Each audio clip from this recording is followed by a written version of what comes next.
Ngapain kamu datang bawa map ke rumah orang? Mau ngelamar kerja atau ngelamar anak orang? Suara tajam itu keluar dari seorang pria parubaya dengan perut buncit dan kemeja mahal. Di depannya berdiri seorang pemuda kurus berbaju kurir, memegang map lusuh yang warnanya mulai pudar. Pemuda itu hanya tersenyum tipis. Peluh masih menetes di dahinya, sisa perjalanan panas naik motor tuanya. Tak ada sepatu mahal di kakinya, hanya sandal jepit yang nyaris putus. Tapi sorot matanya tenang, seolah sudah siap untuk direndahkan. Beberapa orang di halaman rumah itu ikut berbisik-bisik. Itu kurir paket langganan kan?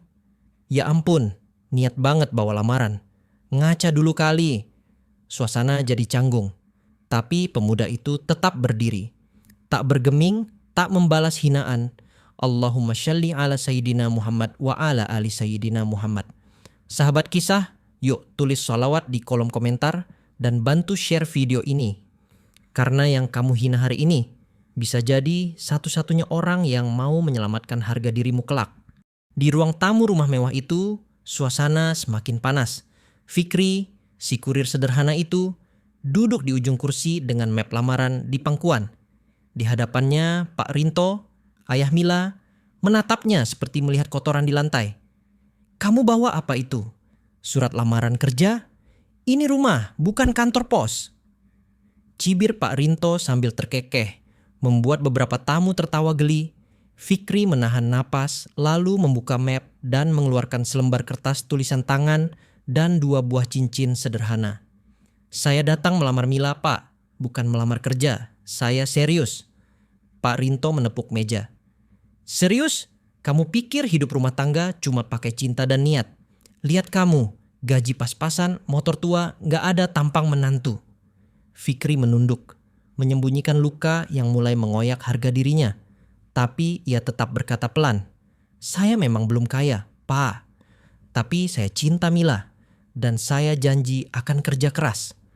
Tamu undangan yang mendengar itu kembali menertawakan. Cinta gak cukup buat beli beras, Mas. Ngaca dulu sebelum bawa lamaran. Suasana menjadi berat. Mila hanya terdiam di sudut ruangan. Matanya merah menahan tangis. Pak Rinto berdiri dan menunjuk pintu. Saya kasih kamu waktu 5 detik buat keluar dari rumah ini. Sebelum saya panggil satpam. Fikri bangkit. Ia mengambil kembali cincin itu tanpa kata. Menoleh ke Mila yang masih terdiam. Maafkan aku kalau sudah mempermalukan kamu, Mil. Mila akhirnya bersuara. Bukan kamu yang memalukan, Fik. Aku yang pengecut. Tapi ucapannya tenggelam dalam suara pintu yang ditutup keras oleh ayahnya. Di luar rumah, Fikri mengenakan helm dan menyalakan motor tuanya. Mesin batuk-batuk sebelum menyala. Hujan gerimis turun menambah beban di punggung yang sudah penuh luka. Beberapa tetangga yang melihat adegan itu hanya menggeleng. Sayang, padahal anaknya sopan. Tapi ya gimana? Zaman sekarang nikah butuh modal. Fikri mengendarai motornya perlahan. Di lampu merah, ia sempat berhenti dan melihat pantulan wajahnya di kaca toko. Lusuh, letih, tapi matanya tetap menyala. Sesampainya di kontrakan kecilnya, ia masuk tanpa menyalakan lampu. Duduk di lantai, menatap 2 cincin itu, lalu tersenyum getir. Mungkin belum waktunya, namun takdir ternyata tidak diam. 3 hari setelah kejadian itu, Fikri menerima panggilan dari kantor ekspedisi pusat. Ia diminta mengantar dokumen penting ke sebuah kawasan elit. Saya biasa antar barang kecil, Pak. Ujarnya ragu, tapi atasannya bersikeras. Khusus hari ini, Mas Fikri. Kliennya orang penting. Mereka minta kamu. Dengan jaket hujan dan tas selempang, Fikri berangkat. Ia belum tahu bahwa perjalanan hari itu akan mengubah seluruh hidupnya selamanya. Fikri tiba di sebuah kawasan elit yang belum pernah ia masuki.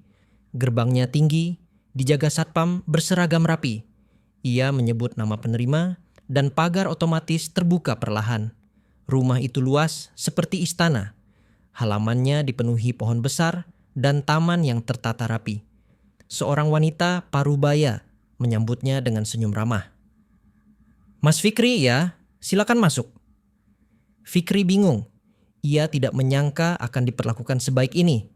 Wanita itu mengenalkan dirinya sebagai Bu Yuli, dan putrinya, Naila, muncul dari ruang tengah dengan mengenakan kemeja kerja rapi.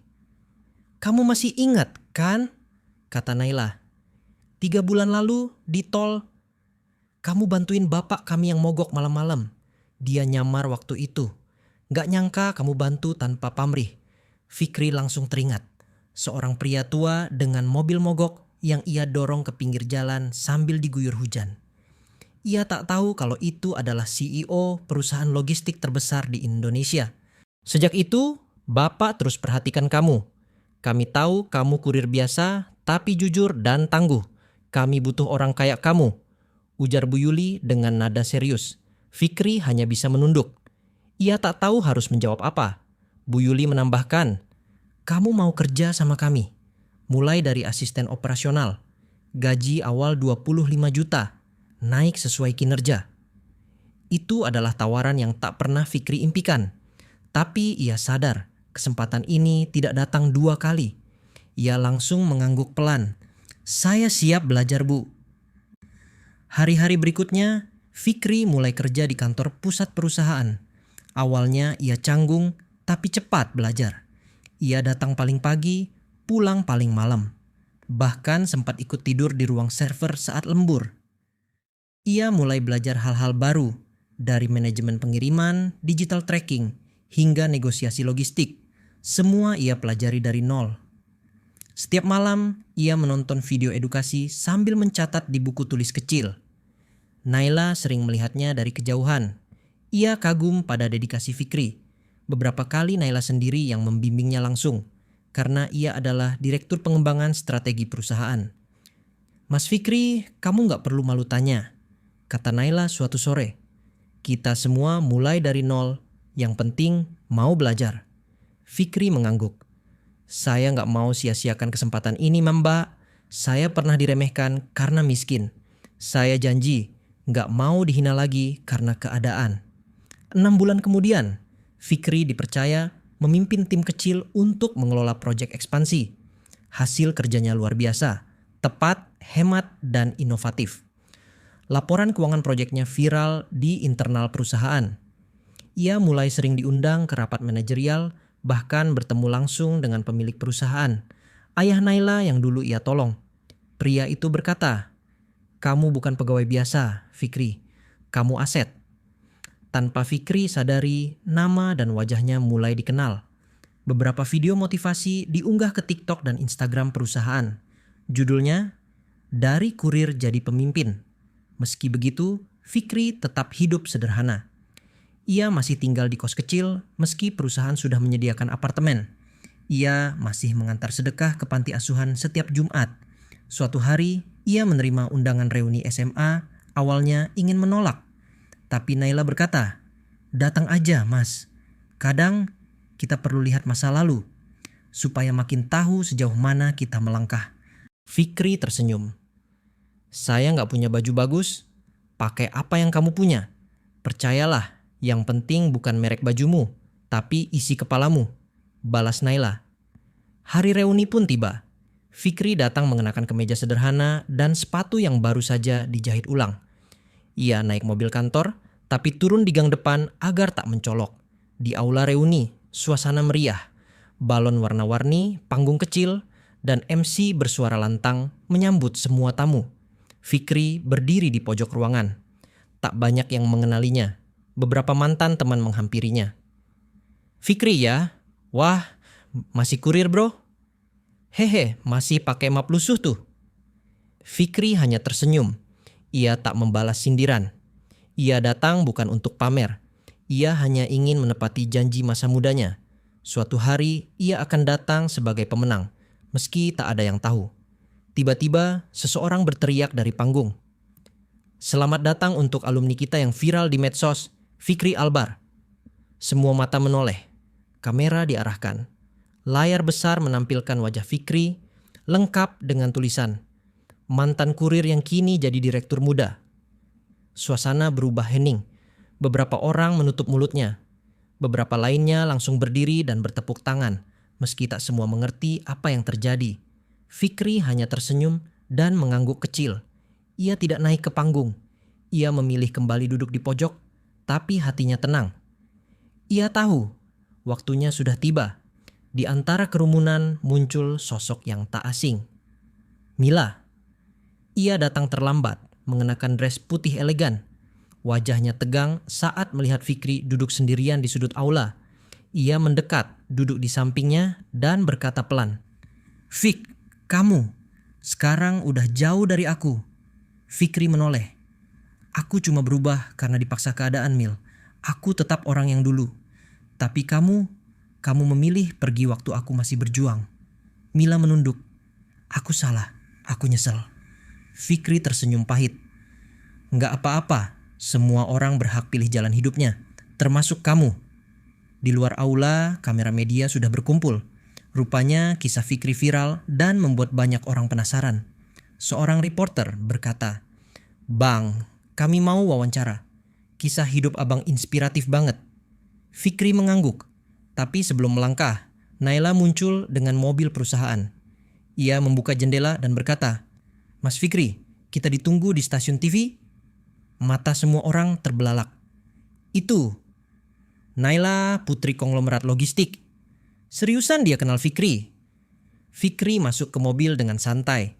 Tapi sebelum itu ia sempat menoleh ke aula, menatap Mila dan teman-temannya, lalu tersenyum.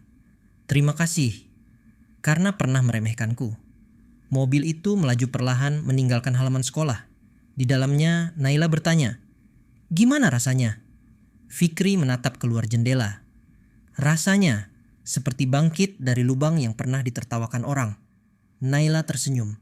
"Kamu tahu, Bapak bahkan sedang siapkan kamu jadi direktur utama cabang luar negeri." Fikri hanya membalas dengan lirih, "Saya cuma ingin jadi versi terbaik dari diri saya. Biar gak ada lagi yang bisa hina saya seenaknya." Kabar tentang Fikri menyebar cepat. Dalam hitungan jam, videonya saat masuk ke aula reuni bersama putri konglomerat itu menjadi trending di berbagai platform sosial media. Judul-judul seperti "Kurir ditolak, kini jadi bos besar," atau "Pemuda sederhana yang balas dengan kesuksesan" memenuhi beranda TikTok, Instagram, dan YouTube. Di rumahnya, Pak Rinto, ayah Mila, menonton video tersebut dengan tangan gemetar. Ia masih ingat jelas bagaimana ia mengusir Fikri dengan hinaan pedas. Sementara itu, Mila duduk di kamarnya, menatap layar ponsel dengan mata berkaca-kaca. Komentar dari netizen tak kalah menyakitkan. "Orang yang kamu tolak, sekarang satu negeri puji." Mila si perusak masa depan. Beberapa hari kemudian, Fikri muncul di sebuah talk show TV nasional. Wajahnya tetap tenang, pakaiannya rapi tapi sederhana. Pembawa acara bertanya, "Apa hal tersulit dalam hidup Mas Fikri?" Fikri menjawab, "Ditertawakan saat kita berusaha sungguh-sungguh. Tapi ternyata rasa sakit itu yang memicu saya untuk berubah." Wawancara itu membuat banyak orang menangis. Komentar penuh haru membanjiri kolom. Dan kisah Fikri menjadi bahan motivasi di berbagai sekolah dan universitas. Suatu sore, Fikri kembali ke kampung tempat ia dibesarkan. Ia menemui ibu kos lamanya yang dulu sering membantunya diam-diam. "Bu, ini untuk renovasi rumah ibu," katanya sambil menyerahkan amplop tebal.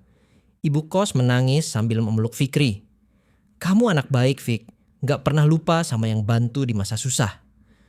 Fikri juga menyambangi warung kecil tempat ia dulu ngutang mie instan.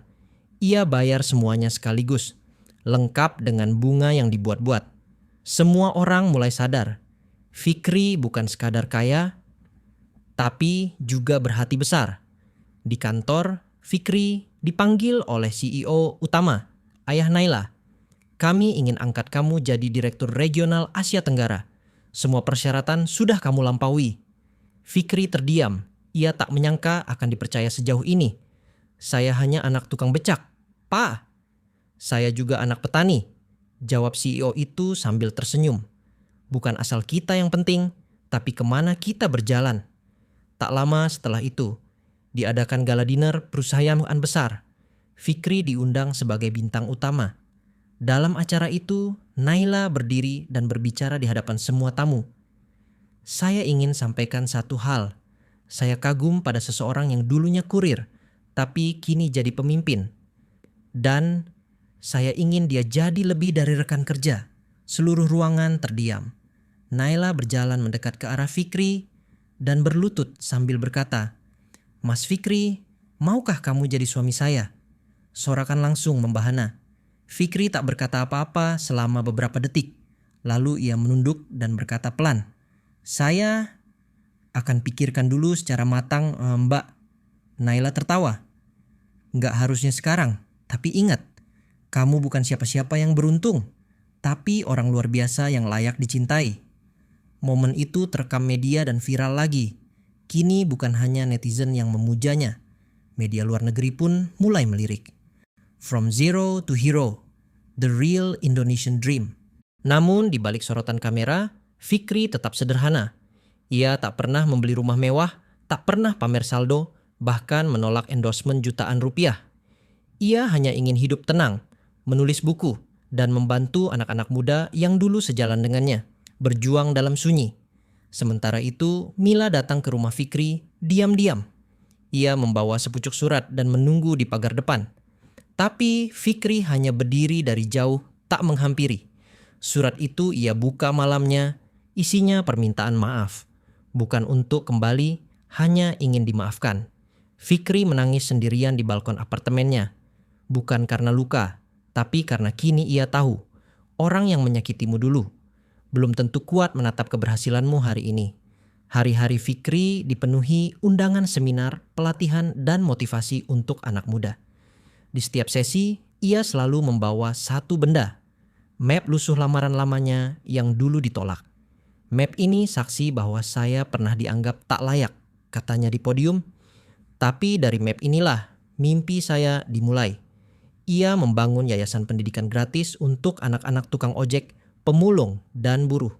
Namanya Yayasan Langkah Diam. Karena semua keberhasilan dimulai dari langkah yang tak disadari orang. Kisahnya masuk ke buku-buku inspirasi. Dosen, guru, dan motivator menjadikannya contoh di kelas. Beberapa murid bahkan menjadikannya cita-cita. Di sebuah siaran TV, Fikri ditanya, "Apa yang paling kamu syukuri?"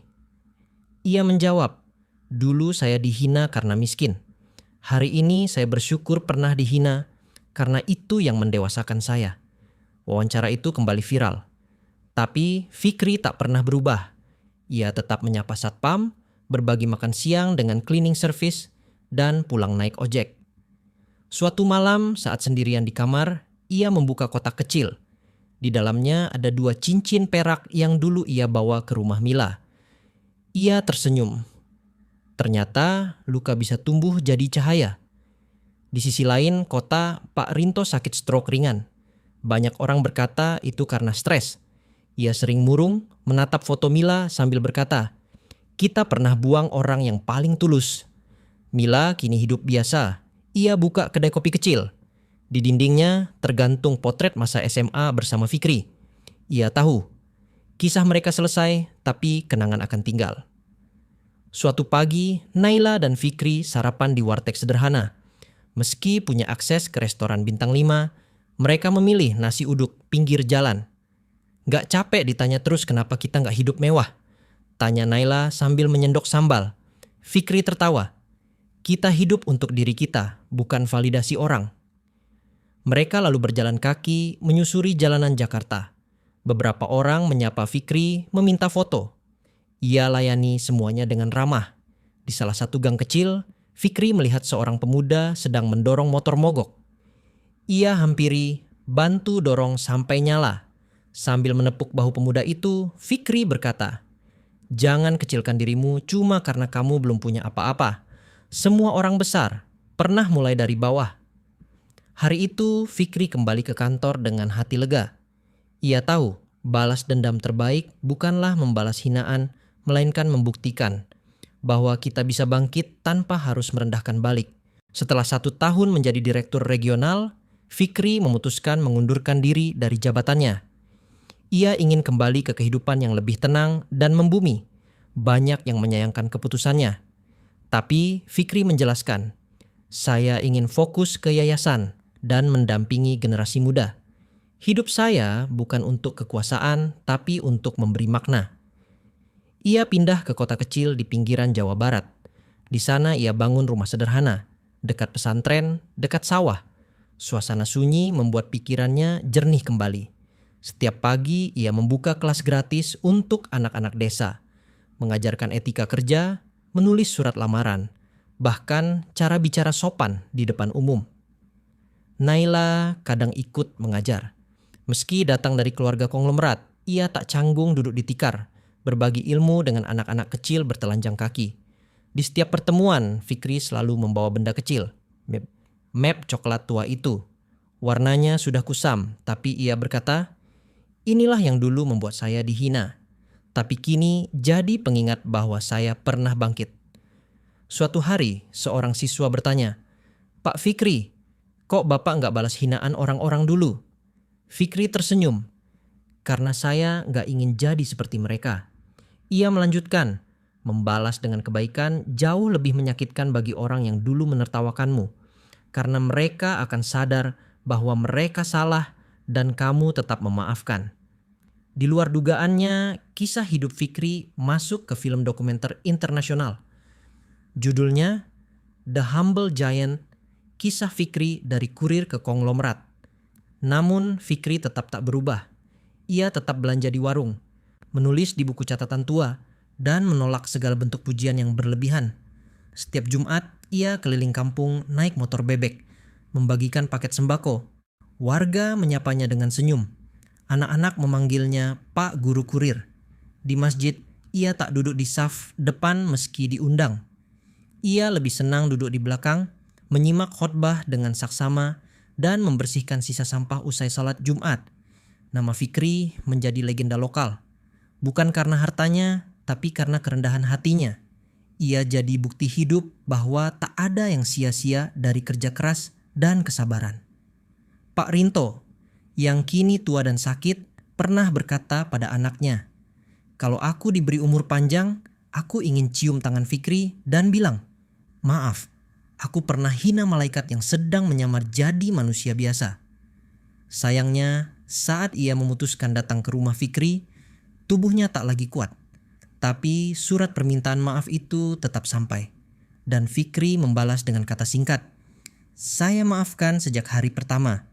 Beberapa tahun kemudian, Fikri menulis buku pertamanya berjudul Langkah Kecil Hati Besar. Buku itu menjadi bestseller dan diterjemahkan ke dalam 7 bahasa. Dalam wawancara peluncuran bukunya, Fikri berkata, "Kita sering sibuk mengejar pengakuan, padahal yang paling penting adalah menjadi manusia yang benar di mata Tuhan." Di halaman terakhir bukunya, ada satu kalimat yang menyentuh hati banyak orang. "Jangan pernah remehkan orang dari bajunya, karena kamu tak tahu berapa banyak luka yang sudah ia jahit sendiri di balik senyumannya." Kisah Fikri kini menjadi legenda. Tapi bagi dirinya, ia tetap si kurir tua yang pernah dihina di depan rumah orang.